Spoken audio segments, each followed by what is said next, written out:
चाहिँ म यहाँ कौडी बनाउँदैछु। हाम्रो लिम्बू बारमा कौडीको अर्डर आएको छ गाइस हो। छिट्टो रे कौडी चाहिँ अर्डर छ। कौडी चाहिँ हाम्रो भेज र नन भेजको छ। एउटा बफको एउटा भेजिटेबलको छ। दुईटा कौडी एकदम स्पिडी बनाउनु छ। यसरी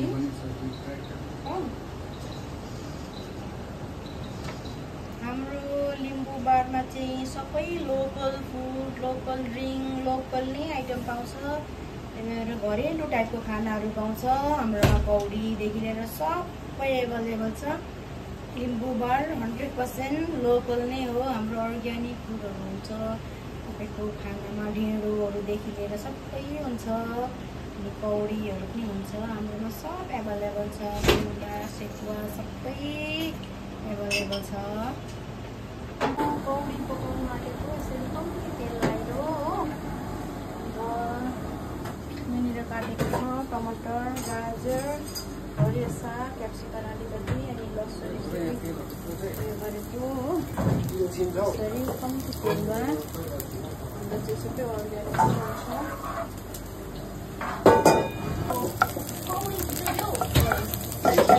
अब चाहिँ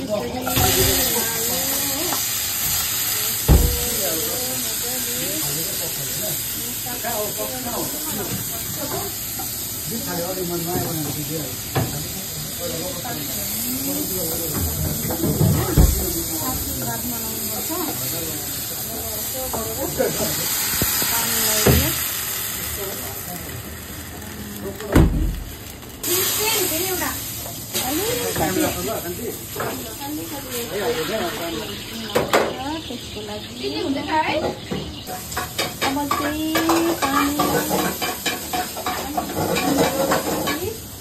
यो कौडी रेडी पारेको यो लाउनुपर्छ हो।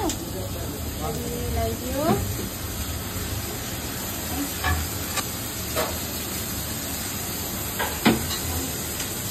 अर्डर भन्दैछ। त्यही भएर पानी मन तातो हुँदाखेरि लगाइदिएको ढिलो हुन्छ कस्टमरलाई।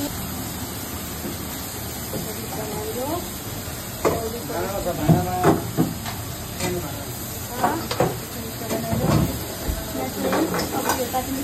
चिल्लीहरू बनिँदैछ।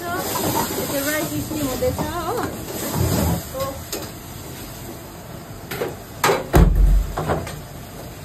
कसरी हुन्छ सागको फ्याक्ट्री पाक्नु भएन।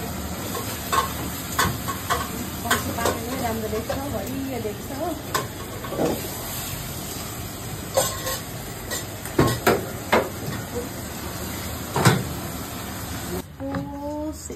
बिफको एउटा के अरे कौडी अन्त एउटा चाहिँ भेज कौडी हो हाम्रोमा हो।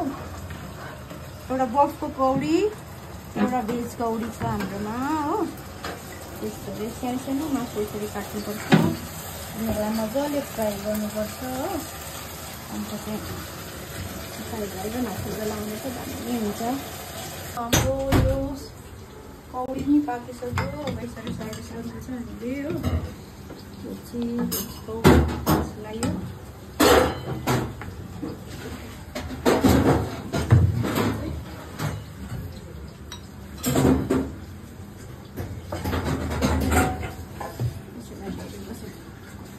के भन्छ